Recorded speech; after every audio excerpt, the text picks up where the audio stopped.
Steve Gounkon, bonjour. Bonjour René Soglo. Et la rubrique environnementale Pied sur Terre, on s'intéresse au tech. C'est bien fait pour l'homme et son environnement. Il s'agit d'un arbre. D'abord, que savoir justement de cet arbre?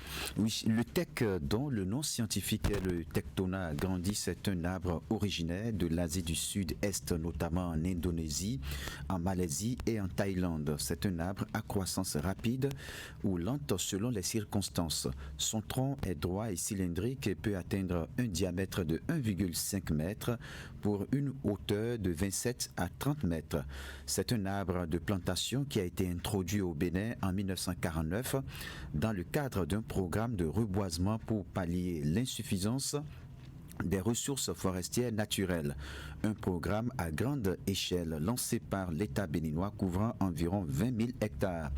Avec le temps, le teck a pris de la beaucoup de bénéfices investissent dans la plantation du teck. 6 ans après sa mise en terre, le teck peut offrir à son exploitant ses premiers produits, notamment les perches de teck. Les feuilles de teck sont larges et mesurent 30 à 60 cm de longueur. Après 15 à 20 ans, l'arbre de teck produit des billes de teck très coûteuses au plan national et international. Le teck est une essence de grande valeur. Ce bois, les ébénistes s'en servent pour fabriquer des meubles de luxe. Une fois mis en terre, tous les organes du teck font l'objet d'utilisation. Au Bénin, l'on retrouve les meilleurs pieds de teck dans la région de la Lama, la région de Boïkon, Zogbodomé. Le teck est également beaucoup produit à Basila, zone très favorable à cette espèce. La production du teck se développe également dans le département du Borgou. Voilà. Et comme vous l'avez expliqué, quels sont les bienfaits du teck pour l'homme? Oui, je l'ai dit, le teck est un bois de grande valeur économique. Le bois de teck est très résistant à l'eau, aux termites et aux champignons. Il est très recherché pour la menuiserie, la construction, les meubles, les pirogues, les portes et fenêtres et bien d'autres. C'est donc une source de revenus importante pour les planteurs et les communautés locales. Aussi, la culture, l'entretien, l'exploitation et la transformation du teck génèrent de nombreux emplois, pépiniéristes, exploitants forestiers, menuiseries. Dans la médecine traditionnelle, certaines parties du teck, feuilles, écorces sont utilisées pour soulager des affections cutanées, traiter des troubles digestifs, combattre certaines inflammations.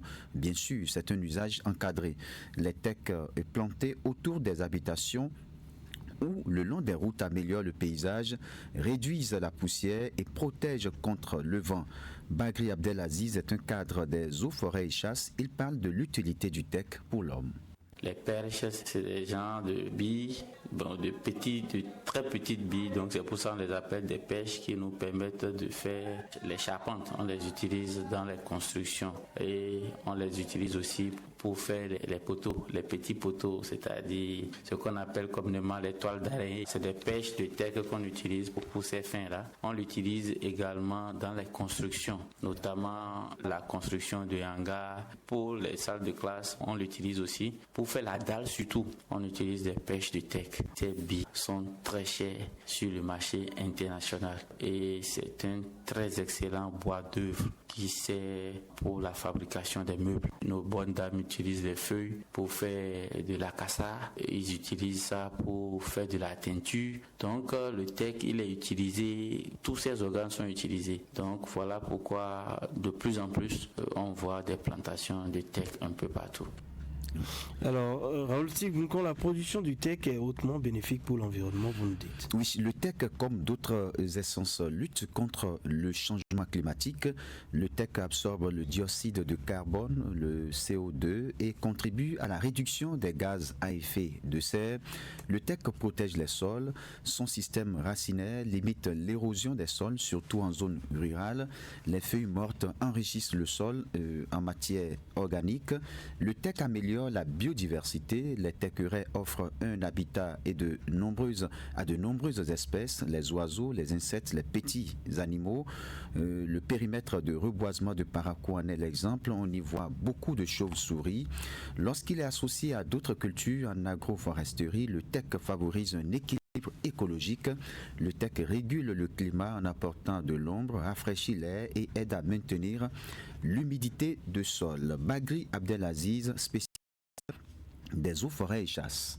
Nous mettons le teck, vous allez constater que c'est en bordure. C'est pour conserver le noyau central de nos massifs forestiers que nous mettons le teck en périphérie de ces forêts-là pour pouvoir conserver le noyau central fait la plupart du temps d'essences autochtones, d'essences qui ne sont pas plantées de main d'homme. Donc nous ceinturons en fait nos noyaux centraux avec des plants de teck pour la plupart. Donc c'est pour ça que quand on ne va pas à l'intérieur des grandes forêts, quand on s'arrête à la périphérie, on n'aperçoit que des plantations de teck. En réalité, quand on se projette à l'intérieur de ces forêts-là, vous allez découvrir d'autres essences, notamment nos essences autochtones. Il faut dire donc que le teck est bénéfique à condition d'être exploité de manière durable. On doit éviter la coupe abusive, privilégier la replantation, associer le teck à d'autres espèces pour préserver la biodiversité. Le teck est un atout écologique, économique et social, on l'a vu. Bien géré, il contribue au développement durable tout en protégeant l'homme et son environnement.